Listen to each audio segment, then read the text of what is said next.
এবং সারাটা জীবন নবীকে মহাব্বত করছেন আর ঘোষণা করছেন যে আমি জীবিত থাকা অবস্থায় আমার বাতিজার উপর কেউ যদি হাত তুলে, হাত তো দূরের কথা, আমার সামনে যদি কেউ আমার বাতিজাকে ধমক দেয়, তাহলে তার অস্তিত্ব এই মক্কার মধ্যে থাকবে না। তাহলে বুঝেন তার চাচার মহাব্বত কি কম ছিল না বেশি ছিল?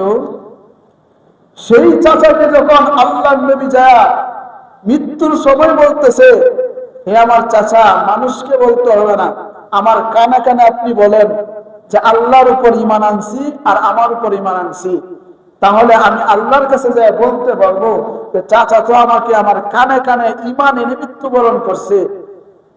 এই কথা বলার পর চাচা মৃত্যুর সময় কি বলছে যে ভাতিজা, তোমাকে আমি অনেক মহাব্বত করি, আমি মানি, কিন্তু মানুষ কি বলবো। আল্লাহ রাব্বুল আলামিন বলেন, নবীর মহাব্বতে কিন্তু চাচাকে আমি কি দেই নাই? জান্নাত দেই নাই। জান্নাত দিছে।